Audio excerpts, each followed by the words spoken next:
Que se passe-t-il à l'Olympique de Marseille et notamment au sein de son centre d'entraînement Robert Louis-Dreyfus pour que Roberto De Zerbi et l'ensemble du staff et la direction de l'Olympique de Marseille décident d'une mise au vert en Italie pendant minimum 2 semaines. Salutations à toutes et à tous, Steve, supporter of Marseille. J'espère que vous allez bien, que vous avez passé un très bon week-end pascal. Si tu es nouveau sur ma chaîne, l'ensemble de mes abonnés, moi-même, te souhaitons la bienvenue. Comme tu as pu le voir dans le titre de la vidéo, j'avais envie de réagir et partager avec vous mon avis sur cette situation plutôt rare pour un club de Ligue 1 qui joue le podium pour cette fin de saison. L'Olympique de Marseille va partir à Rome, au Tour de Rome, pendant quelques semaines, 2 minimum, pour une mise au vert afin de préparer les derniers matchs de cette saison 2024-2025. En effet, l'OM, deuxième avec 55 points, joue le podium. Le titre étant déjà attribué au Paris Saint-Germain. Monaco, Lyon, Lille, Strasbourg, Nice, tous à la course pour cette deuxième, troisième place. Entre l'OM, deuxième, 55 points, et Lille, et Strasbourg, pardon, septième avec 51 points, il n'y a que 4 points d'écart. 4 points et il reste 4 matchs. C'est dérisoire. Tout peut se passer encore.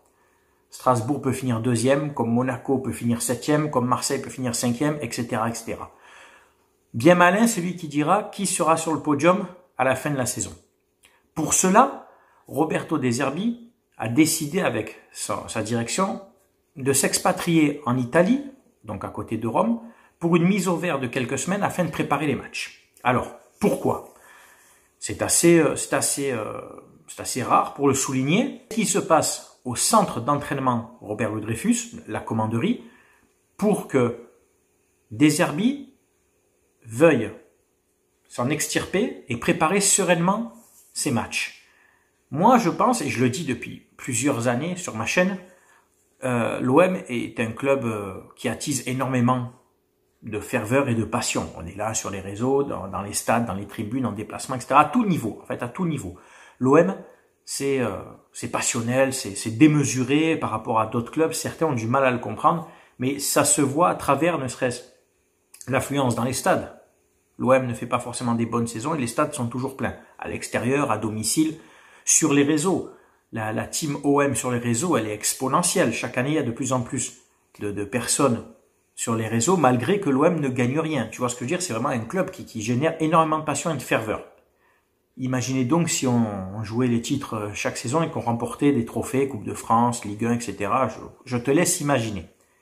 Mais le revers de la médaille, c'est que cette passion génère aussi beaucoup de pression.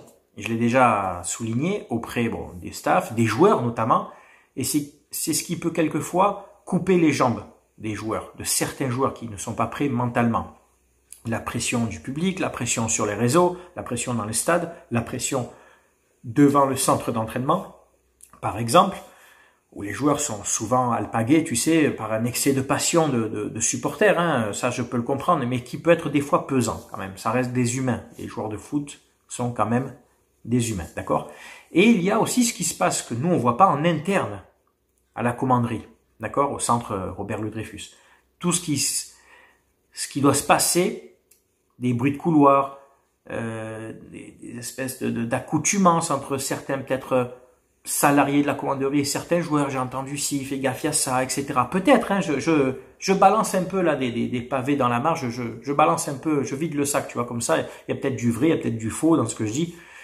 Mais je pense que travailler au sein même de l'Olympique de Marseille, ça doit être compliqué en tant que joueur déjà, peut-être en tant que salarié, parce il doit y avoir beaucoup trop de personnes qui veulent peut-être s'investir autre que leur fonction, tu vois, et qui peuvent déstabiliser un joueur, une équipe, un collectif, tu vois, de par certaines, comment je pourrais dire, certaines implications négatives.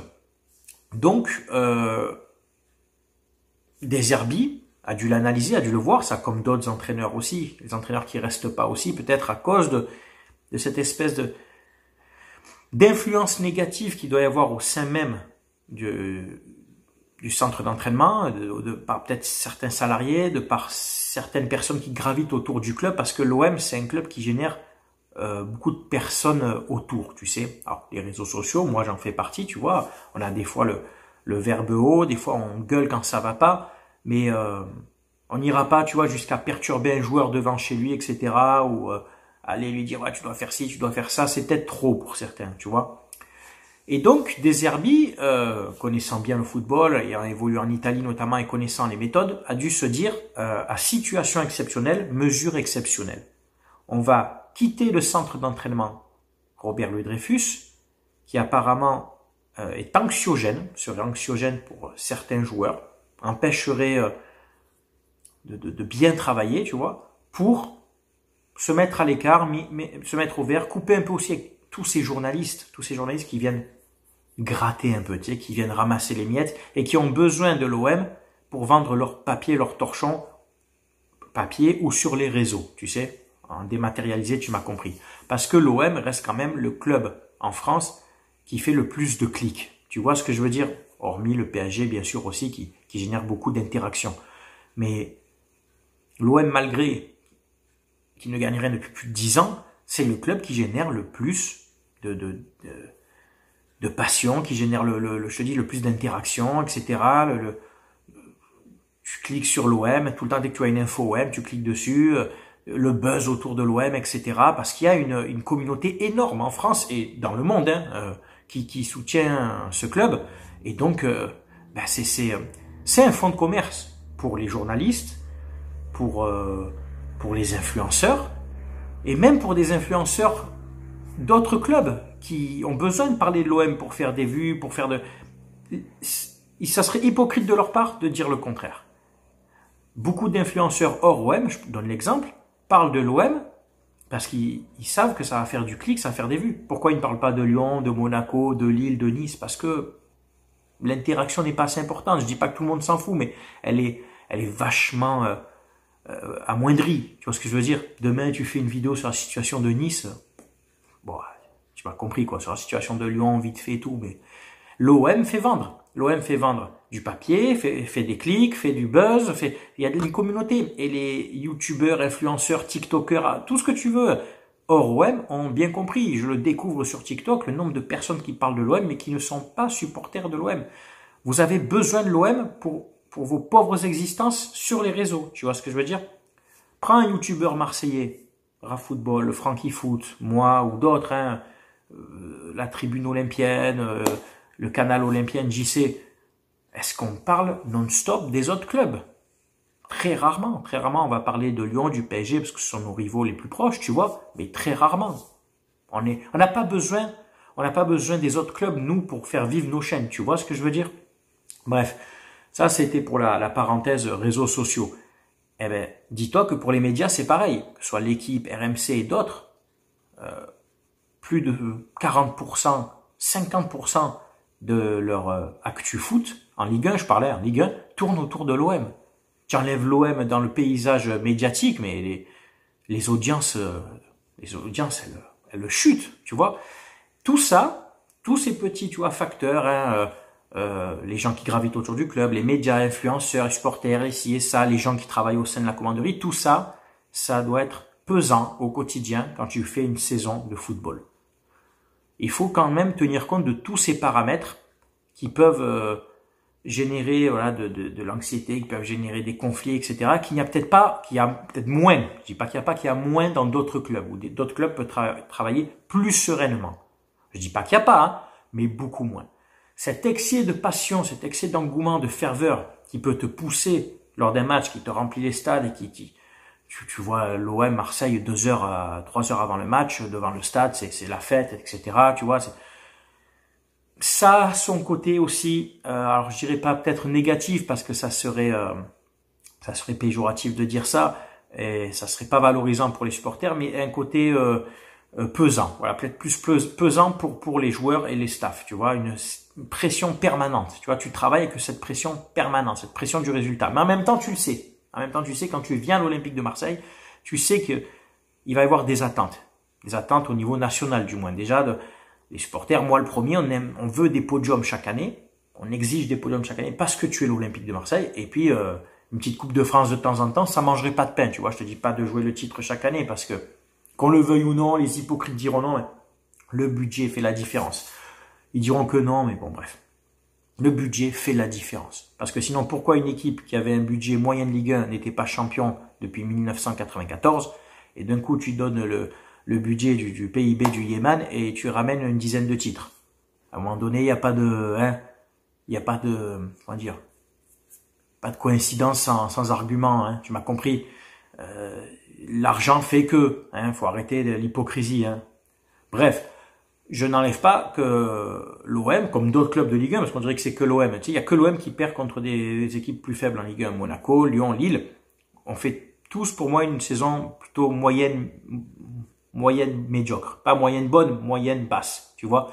Parce qu'on a tous perdu contre des clubs moins forts, contre des équipes moins compétitives, tu vois, sportivement. Et on a perdu beaucoup de points, sans jouer le titre. Mais normalement, tu devrais avoir facilement, je dis bien facilement, 10 points d'avance, sans parler en plus d'effet d'arbitrage, juste sportivement. L'OM aurait dû avoir 10 points de plus. Lyon aurait dû avoir 7, 8 points de plus. Pareil pour Monaco, pour Lille, etc. Parce que les équipes, en Ligue 1, c'est compliqué visiblement de perdurer, tu vois, de faire des grosses saisons les unes après les autres, sans avoir un budget conséquent. Donc, est-ce que De Zerbi a pris cette décision pour vraiment protéger son équipe, son collectif et travailler sereinement pour atteindre l'objectif qui est le podium, la Ligue des Champions? Il a peut-être, lui, des objectifs personnels demandés par la direction, par Longoria, en disant tu nous qualifies pour la Ligue des Champions, que tu sois là ou pas la saison prochaine, tu nous qualifies pour la Ligue des Champions et tu as par exemple, je sais pas, une prime de fin d'année, j'en sais rien, une prime de résultat.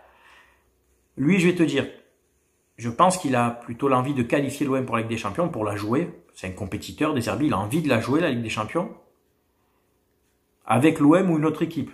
Si c'est avec l'OM, bon, tant mieux, pour essayer de perdurer un peu, parce que changer d'entraîneur tous les ans, c'est relou. Ou alors, s'il doit partir, je ne le vois pas partir pour un club qui ne jouerait pas la Ligue des Champions. Tu vois ce que je veux dire? Donc, lui, il le fait à titre sportif, collectif, pour le bien de son groupe, et peut-être aussi un peu pour lui, pour pouvoir travailler sereinement. Prochain match, on reçoit Brest. Brest, qui est dans le ventre mou, tu vois, qui doit être vers la 10e place, qui a fait un très beau parcours européen. Il faut pas le renlever, d'accord? Mais en championnat, c'est ballant. On reçoit Brest. Pas droit à l'erreur. Pas droit à l'erreur. Tiens, Monaco, Lille, Nice, Lyon, Strasbourg, qui sont le plus loin est à 4 points seulement. Le plus loin, le 7e, est à 4 points seulement. Ensuite, on ira à Lille. Grosse confrontation là-bas, à Lille. Ce match va être déterminant. Il faudra au moins ramener un point. Il faudra ramener un point de Lille pour les garder à distance. Ensuite, on ira au Havre, où j'espère, normalement, ça devrait bien se passer. Et enfin, on reçoit Rennes pour la dernière journée. Donc, il faudrait que ça soit joué avant la dernière journée. Tu vois, qu'on n'ait pas la pression, surtout au Vélodrome en plus, sur un dernier match. Pour moi, tu dois assurer ton podium après le match contre le Havre. De préférence, plutôt deuxième. Alors, deuxième, troisième, tu es qualifié en Ligue des Champions, mais comme me l'a dit quelqu'un en commentaire, ou je sais plus sur Instagram ou une vidéo, il a été judicieux, il m'a dit, au moins le deuxième, tu joues le trophée des champions, si je dis pas de bêtises. Tu vois, tu joues contre Paris, tu joueras le trophée des champions. Sauf si c'est Reims qui gagne la Coupe de France, qui jouera donc le trophée des champions contre Paris, ce qui est logique. Mais dans le cas où Paris gagnerait la Coupe de France, je crois que c'est le deuxième donc qui joue le trophée des champions. Bref, donc à choisir, tant qu'à faire, autant un deuxième et essayer de jouer, je dis bien essayer de jouer un titre, tu vois. Et puis je crois que financièrement, tu gagnes quand même un peu mieux deuxième que troisième. Bon. Et puis pour le prestige de dire, tu as été dauphin, tu as été deuxième dans un championnat où tu as une équipe qui a le budget d'un État. Tu vois, bref, ça console légèrement. Mais il faudrait quand même gérer ça avant la dernière journée. Quand tu arrives après le Havre, que tu aies au moins 3 points d'avance sur le deuxième. Je te parle même pas de goal average, juste 3 points d'avance sur le deuxième. Tu vois, attaques ce match à domicile contre Rennes en disant on a 3 points d'avance, on peut le gérer. Tu vois. Et le match de Lille va être déterminant. Donc, au début, quand j'ai lu cette mise au vert, j'ai appris l'information de cette mise au vert, j'étais un peu surpris. J'ai dit, oh, mais c'est risqué ce qu'il fait. Il peut se mettre des joueurs à dos, il peut se mettre des cadres, etc. Bon, le staff, lui, il est partant, il n'y a pas de problème. Mais tu peux perdre ton groupe en faisant ça. Bon, visiblement, les cadres du vestiaire, que ce soit les Hochberg, les Rabiot, Rongier et d'autres joueurs importants sont favorables. Les plus jeunes peut-être, ou les nouveaux arrivants, etc. ont un peu tiqué. Il faudra suivre. Écoutez les gars, je ne dis pas que c'est bien de partir 2 semaines, 3 semaines loin de sa famille. Des aménagements pourront être faits pour recevoir vos familles, justement, déjà. Et les matchs à domicile, l'OM reviendra la veille, tu vois, pour préparer son match à domicile. Donc ça va, c'est pas mort, c'est pas la fin du monde, quoi. Hein. Tu pars 2 semaines, bon, on est tous partis dans le cadre du boulot, en déplacement, quand j'étais à l'armée, moi, etc. Il y a plein de gens qui travaillent, qui ne voient pas leur famille pendant quelques jours.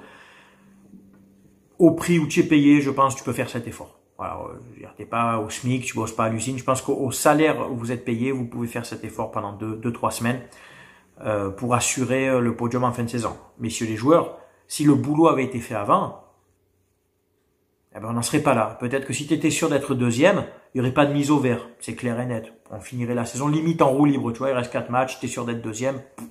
Tu es en mode, allez, genre il te manquerait 2-3 points pour assurer la deuxième place. Tu les prends en 4 matchs, tu es un peu en roue libre. Tu peux me faire tourner, etc. C'est tranquille. Tu vois, à l'entraînement, tu joues à la baballe. Mais c'est pas le cas. Vous n'avez pas fait le job. Surtout en cette deuxième partie de saison, il va falloir le faire sur les 4 derniers matchs. Voilà, sur quelques semaines condensées, il va falloir maintenant vous lever le cul et répondre aux exigences un peu du club, de pourquoi vous êtes venu ici. Hein, vos prétentions salariales, il va falloir les mettre en raccord avec vos prestations sur le terrain. Voilà. Écoute, tu as eu mon avis, c'est tout pour cette vidéo. C'est bien entendu à toi de commenter, de donner le tien, que tu sois supporter de l'OM ou d'une autre équipe. C'est que bien entendu, on respecte les avis de chacun. Voilà. C'était Steve, supporter of Marseille. Portez-vous bien, à très bientôt. Ciao, ciao tout le monde.